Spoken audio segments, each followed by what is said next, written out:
Hello everyone, linen বাটিকের কিছু colour options নিয়ে চলে এসেছি। দেখো, প্রথম যেটা স্টার্ট করছি সেটা রয়েছে একটা ওয়াইন কালারের ওপরে, ভীষণ সুন্দর দেখতে।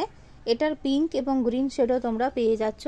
এরকম জারি, সিলভার জারির বর্ডারে যাচ্ছে, প্রিমিয়াম কোয়ালিটির লিনেন বাটিক দেখাচ্ছি। এটা যাচ্ছে হচ্ছে ওয়াইন কালারের ওপরে। ওকে, দেখো এটা যাচ্ছে আঁচলের পোর্শন।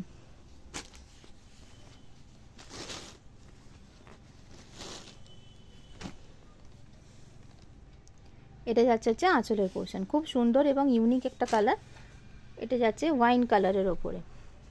একই ডিজাইনে তোমরা প্রিমিয়াম কোয়ালিটিতে একদম পিঙ্ক কালারের ওপরেও পেয়ে যাচ্ছ। তার সাথে এটা যাচ্ছে হচ্ছে রেড কালারের ওপরে, চেরি রেডে যাচ্ছে। এটা যাচ্ছে চেরি রেড। এই কালারটাও কিন্তু ভীষণ সুন্দর। দেখো, এটা যাচ্ছে চেরি রেডে। ঠিক আছে, এটা যাচ্ছে চেরি রেডে। রেড ওয়াইন কালার ছাড়াও কিন্তু তোমরা পিঙ্ক এবং গ্রিন পেয়ে যাচ্ছ সেম ডিজাইনে। এটা যাচ্ছে চেরি রেড এবং ওয়াইন কালারের উপরে। এরপরে যে কালারটা দেখাচ্ছি সেটা যাচ্ছে হচ্ছে ব্ল্যাকে। এটা যাচ্ছে হচ্ছে ব্ল্যাকে। এই যাচ্ছে জিনিসটা, এটা যাচ্ছে হচ্ছে ব্ল্যাকে।